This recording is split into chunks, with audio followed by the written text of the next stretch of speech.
We continue now with chapter 12 of Zechariah.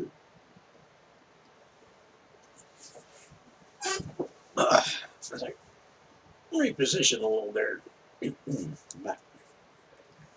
The burden of the word of the Lord for Israel, saith the Lord, which stretcheth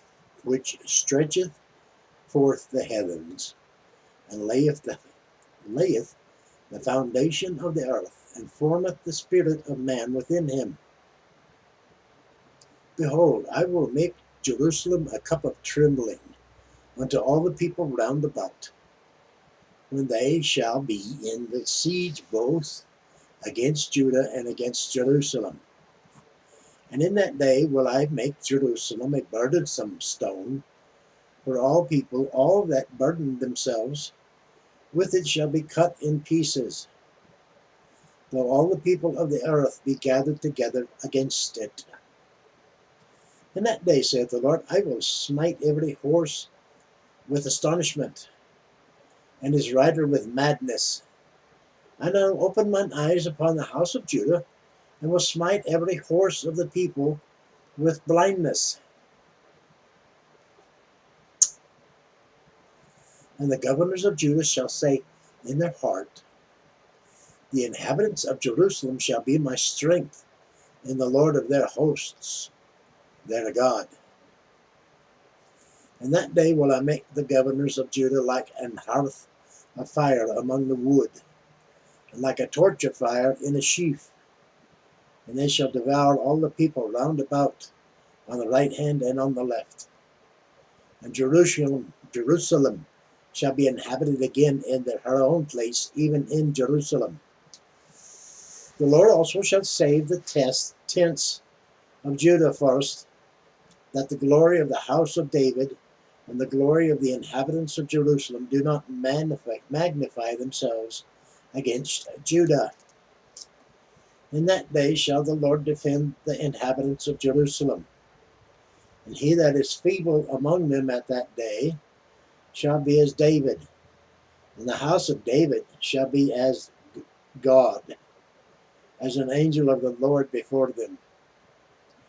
And it shall come to pass in that day that I will seek to destroy all the nations that come against Jerusalem. And I will pour upon the house of David and upon the inhabitants of Jerusalem the spirit of grace and of supplications. And they shall look upon me whom they have pierced, and they shall mourn for him, as one mourneth for his only son, and shall be in bitterness for him, as one that is in bitterness for his firstborn.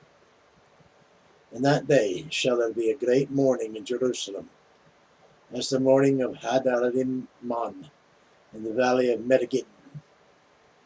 Gideon. And the land shall mourn, every family apart, and the family of the house of David apart, and their wives apart, the family of the house of Nathan apart, and their wives apart, the family of the house of Levi apart, and their wives apart, the family of Shimei apart, and their wives apart.